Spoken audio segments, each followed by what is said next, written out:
Hello friends, फ़र्ज़ करें कि आपको अपने वेब पेज में कोई हेडिंग देनी है।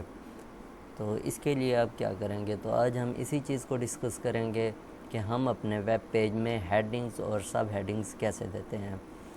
तो चलें वीडियो को शुरू करते हैं। सबसे पहले आपको अपने विजुअल स्टूडियो कोड को ओपन कर लेना है।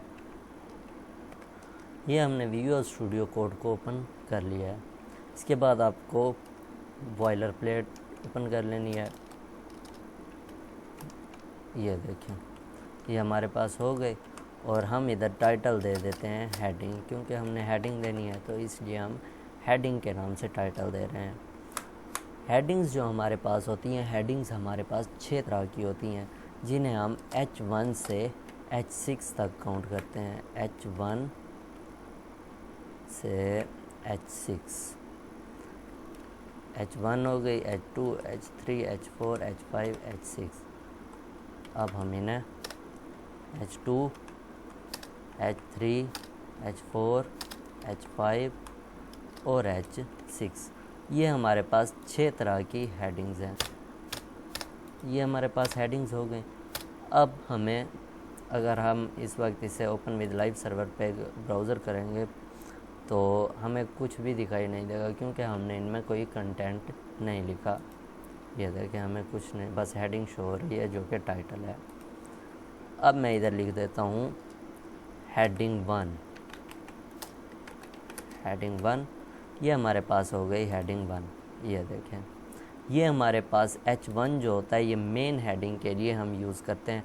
और आपने इस बात का ख्याल रखना है कि हमने H1 को सिर्फ अपने पेज में एक बार यूज़ करना है। हेडिंग्स जो होती हैं, हेडिंग्स हमारे वेब पेज को इंडेक्स करने में भी बहुत मददगार साबित होती हैं।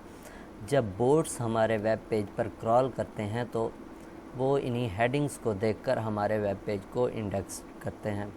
तो इसलिए हमें हेडिंग्स का बहुत ख्याल रखना चाहिए। हेडिंग्स को हम कंटेंट को रीसाइज़ करने के लिए यूज़ नहीं कर सकते, बल्कि ये हमारे पेज में हेडिंग्स होती हैं, ना कि कंटेंट रीसाइज़र्स का काम करती हैं।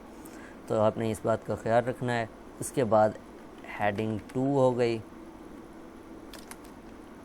और हेडिंग 3,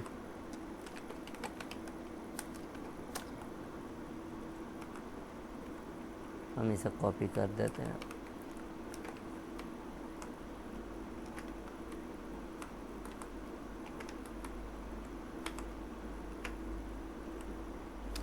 फोर, 5, 6।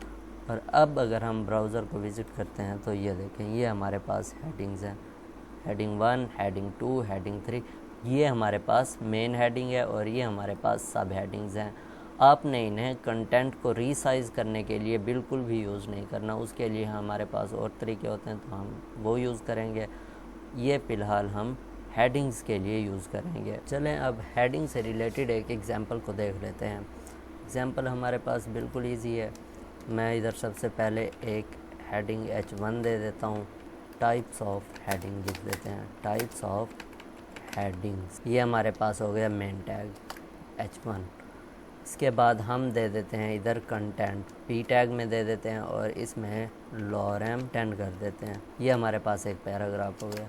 इसके बाद हम H2 दे देते हैं, H2 हेडिंग 2, हेडिंग H2, और इसमें भी हम एक पैराग्राफ टैग के ज़रिए कंटेंट दे देते हैं 20 वर्ड्स का।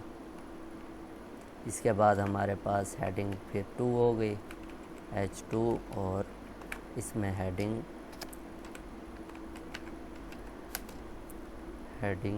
H2 कर देते हैं और इसे भी कंटेंट दे देते हैं P, और लॉरेम कर देते हैं 10, 30 कर देते हैं। ये हमारे पास अब एक तरह की वेबसाइट बन गई जिसमें हम हेडिंग की टाइप्स को डिस्कस कर रहे हैं, और ये हमारे पास हेडिंग क्या होती हैं ये उसकी डेफिनेशन हो समझ लें, और उसके बाद हम हेडिंग्स को 1 बाय 1 डिस्कस करते हैं। इस H2 को आप H3 भी कर सकते हैं।